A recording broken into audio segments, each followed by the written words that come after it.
untuk mengikuti penyerahan barang perampasan negara, yakni dalam kasus korupsi PT Taspen. Silakan pemirsa.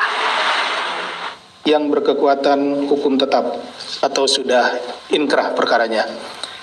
Berdasarkan putusan pengadilan tindak pidana korupsi pada Pengadilan Negeri Jakarta Pusat, amar putusannya antara lain sebagai berikut: menetapkan barang bukti berupa nomor 1086 berupa unit penyertaan reksadana Insight Tunas Bangsa Balanced Fund 2 atau INEC G2 dengan jumlah unit 999.959,5143 unit.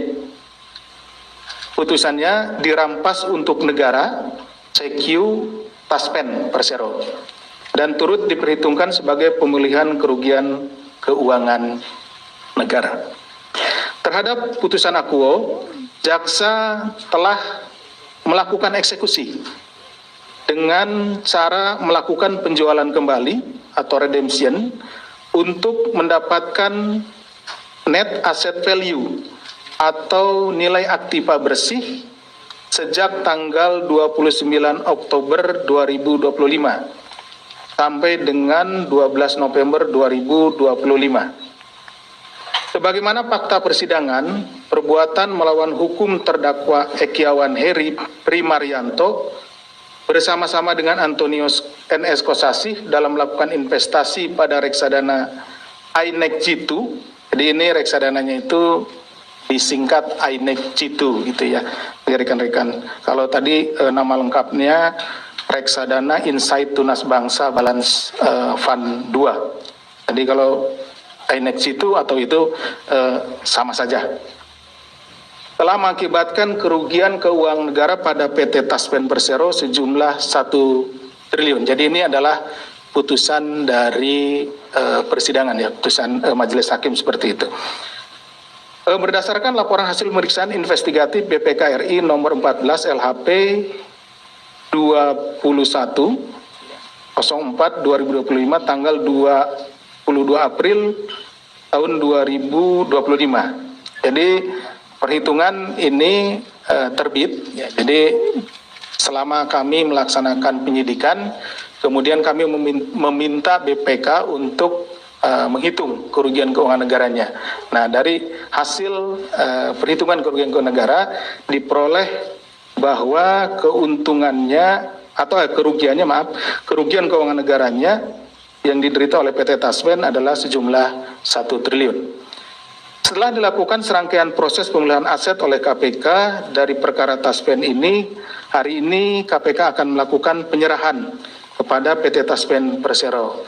Jadi karena putusannya tadi dirampas untuk negara, CQ PT Taspen, maka kemudian setelah inkrah perkaranya, barang bukti ini ya kemudian diserahkan kembali kepada PT Taspen sesuai dengan amar putusan. Nah, mungkin rekan-rekan media bertanya, kenapa sampai harus dihadirkan gitu ya uangnya di sini gitu. Bisa saja kan kami langsung datang ke Pak Dirut gitu ya, Pak Roni untuk menyerahkan. Ini biar kelihatan takutnya kan, oh bener nggak sih ini diserahkan, jangan-jangan nggak diserahkan atau diserahkan sebagian gitu kan, seperti itu.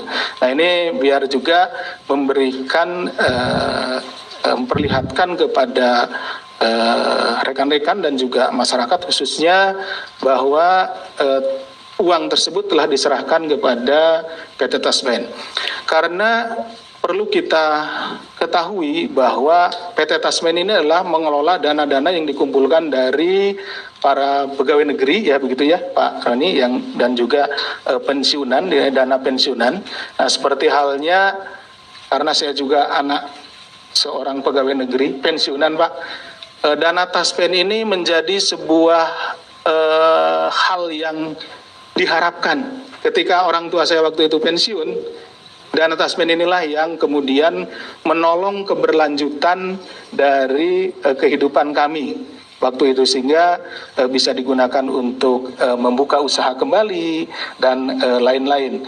Sehingga pada hari ini dengan dikembalikannya uang yang diduga atau hasil tindak pidana korupsi, dalam hal ini yang dilakukan oleh para terdakwa atau terpidana saat ini, kita ingin membuktikan bahwa support kita kepada saudara-saudara kita, para pensiunan, para pegawai negeri, bahwa uang bapak-bapak ibu sekalian hari ini yang pada saat itu dikorupsi oleh oknum, sekarang dikembalikan kepada PT Taspen. Dan tentunya kami berharap mudah-mudahan ini bisa dikelola dan bisa terus tumbuh berkembang dari uang yang ada yang kembalikan ini, dan kebermanfaatannya akan lebih dirasakan oleh saudara-saudara kita, para pegawai negeri, ASN, dan para pensiunan tentunya.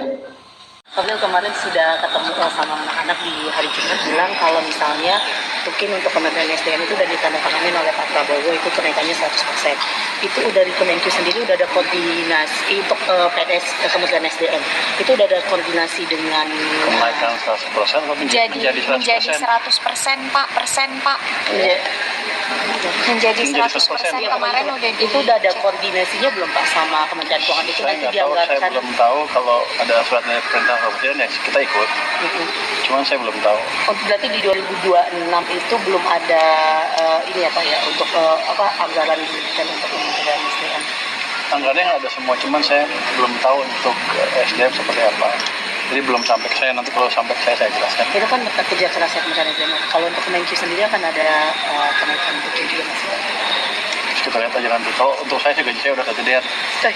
untuk anak buah Bapak, Pak. Katanya lebih gede dan lebih kecil dari LPS kemarin. Kan udah bekerja keras Pak. Jadi 100% juga, Pak. Apakah ada target misalnya Pak pertumbuhan ekonomi nanti berapa? Ini udah Enggak diusahakan ada. atau apa gimana? Belum ada.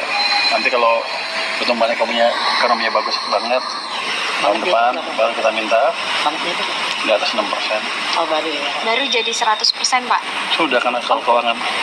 Ada ini Pak, kenaikan gaji PNS kemarin gimana Pak? Lanjutannya kemarin kan Bapak. Saya belum tahu. Nanti saya diskusikan sama teman-teman di kantor. Katanya ngomongnya mesti gitu sekarang, nggak boleh ceplos-ceplos. Enggak apa-apa, ceplos-ceplos dikit-dikit. Nggak boleh, nanti saya dimarahin.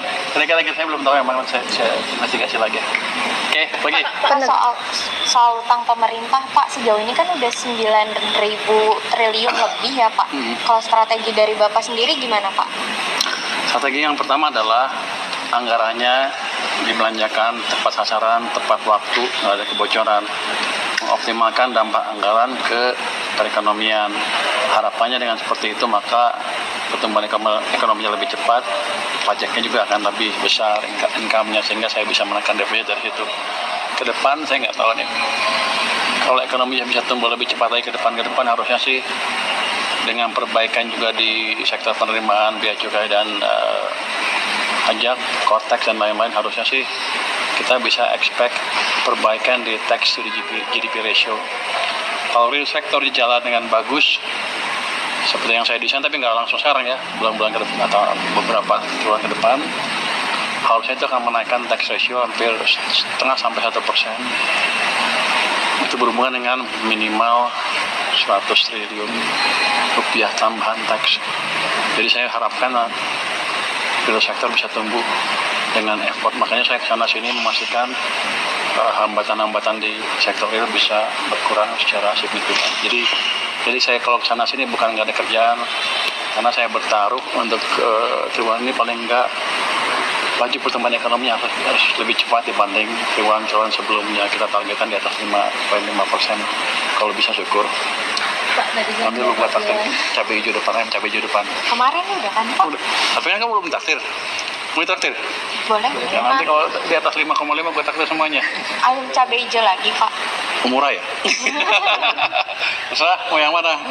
Kita makan rame-rame lah.